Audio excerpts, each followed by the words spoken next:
여러분 반갑습니다. 기도가 어려운 당신에게 마지막 12강입니다.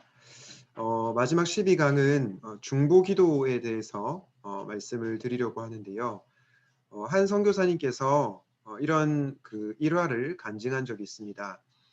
선교사님께서 그 선교지에서 굉장히 어려운 그런 순간이 있었는데 11명의 친위병들이 자신을 보호해 주시는 경험을 했다고 합니다.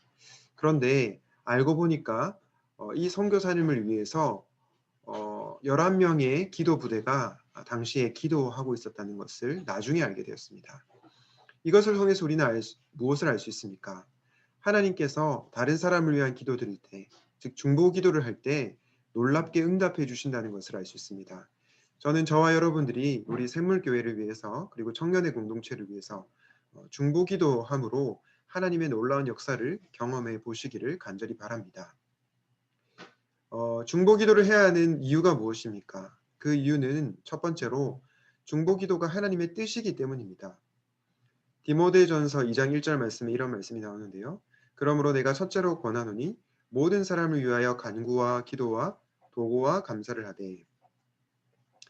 여기서 이제 도고라고 하는 표현이 있죠. 도고는 중보 기도 혹은 중재 기도라고 할 수 있겠습니다. 여러분, 우리가 기억해야 할 사실은 진정한 중보자는 예수님뿐이시죠. 우리는 구원자가 아닙니다. 우리의 유일한 중보자는 예수님밖에 없습니다. 그런데 우리가 예수님께서 하신 중보 기도를 본받아서 다른 영혼들을 불쌍히 여기며 예수님의 심정으로 기도하는 것이죠. 이 중보 기도는 하나님의 뜻이라는 것을 저와 여러분이 기억하시면 좋겠습니다. 하나님은 중보 기도를 통해서 특별히 세상을 통치하시는데요. 기도의 사람이라고 불리는 E.M. 바운즈가 이런 얘기를 했습니다. 성도들이 하는 기도가 하나님의 위대한 역사가 이 땅에 일어나도록 하는 하늘의 자본이다. 하나님께서는 여러분의 생명과 번영을 허락하시는 조건을 기도에 두셨다. 이렇게 하나님은 중보 기도를 통해서 이 세상을 다스리시고 일하십니다. 이것을 믿고 중보 기도하는 저와 여러분이 되시면 좋겠습니다. 여러분, 성경적 영성은 어떤 영성입니까? 공동체적 영성이죠. 하나님께서는 우리가 공동체적인 그리스도인이 되기를 원합니다.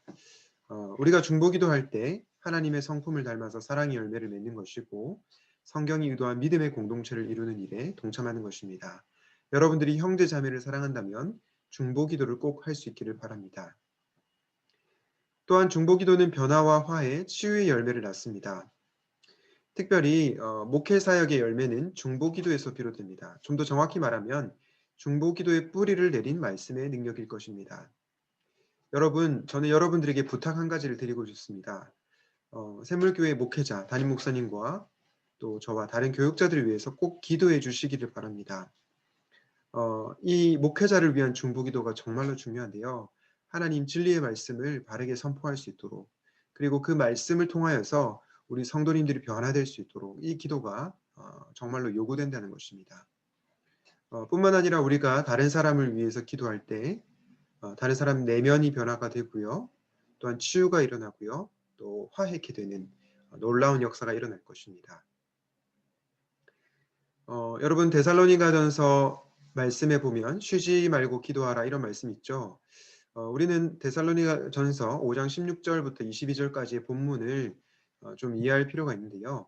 이 본문은 공적 예배를 다루고 있는 본문입니다.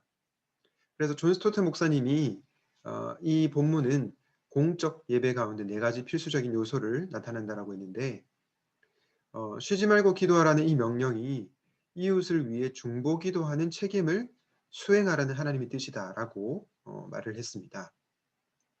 그렇습니다, 여러분.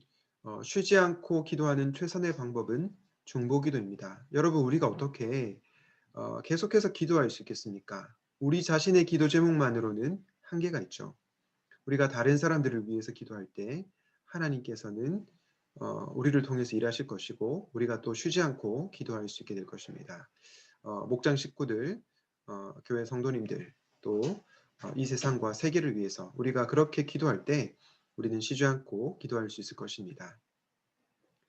여러분, 중보 기도는 언제 어디서나 할 수 있습니다. 집에서 신문을 읽을 때도 할 수 있죠. 정치, 경제, 사회, 문화, 일어나는 모든 그런 사건들을 보면서 이 세상이 신음하는 모습을 보고 우리들이 중보기도할 수 있는 거죠. 영화를 볼 때도 할 수 있습니다. 영화를 보면서 또 우리가 중보해야 될 대상들이 떠오를 수가 있죠. 길을 걸어갈 때도 할 수 있고요.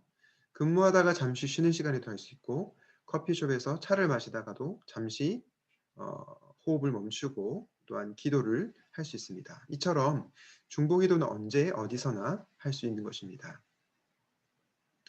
특별히 우리는 무엇을 위하여서 중보기도해야 됩니까? 꼭 빠져서는 안 될 것이 바로 부흥을 위해서 그리고 세계 복음화를 위해서 기도해야 됩니다. 여러분 평양 대부흥 운동 아시죠? 평양 대부흥 운동은 하나님께서 은혜로 주신 선물이죠. 그런데 이 중보기도의 힘을 무시할 수 없습니다. 중보기도로 이루어진 하나님께서 베푸신 은총의 선물이죠. 그러므로 우리는 부흥을 위하여서 세계 복음화를 위하여서 중보기도 할 수 있어야 되겠습니다. 교회의 첫 번째 사명은 무엇일까요? 바로 기도하는 것입니다. 예전에 담임 목사님께서 설교하시면서 그런 말씀을 하신 적이 있는데요. 기도하는 교회를 두 자로 줄이면 무엇일까요? 이 질문을 하셨습니다. 그때 우리 성도님들이 기도하는 교회를 두 자로 줄이면 기교 아닐까 이렇게 생각을 했는데요. 기도하는 교회를 두 자로 줄이면 바로 교회입니다. 교회는 무엇입니까? 기도하는 곳이죠. 마가복음 11장 17절 말씀에 내 집은 만민이 기도하는 집이라. 결국 기도하지 않는 교회는 교회의 사명을 감당하지 않고 있는 것입니다.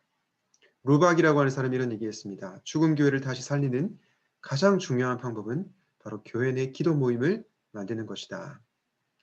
사랑하는 여러분, 저는 여러분들이 정말로 간절히 중보기도 할 수 있기를 바랍니다. 특별히 월 1회씩 청년의 기도회를 하죠. 저희들이 모이지 못하지만 줌으로 합니다. 많은 분들이 참여해 주시면 좋겠고요. 또한 3월부터 사남사방이 시작되죠. 우리가 수요 기도회 때 현장에서 제한된 인원으로 모이게 될 텐데 또 열심히 참여해 주시면 좋겠습니다. 또한 교회 근처에 사시는 분들은 새벽 기도에 나와서 정말로 함께 또 교회와 나라와 또 우리 공동체 식구들을 위해서 함께 기도하면 좋겠습니다. 이 세 가지 제목으로 기도하고 오늘 마지막 강의를 마치도록 하겠습니다. 하나님 아버지, 우리가 중보기도를 통해 하나님의 일하심을 보게 하여 주시옵소서. 하나님께서 행하시는 놀라운 능력과 치유와 변화의 열매를 보게 하여 주시옵소서. 또한 우리가 부흥과 세계 복음화를 위해서 기도하기 원합니다. 놀라운 부흥의 역사가 기도로 말미암아 이루어진다는 것을 기억하고 하나님 앞에 무릎 꿇는 저희들이 되게 하여 주시옵소서. 하나님 사랑하는 샘물교회가 그리고 샘물청년회가 기도하는 공동체 되게 하여 주시옵소서.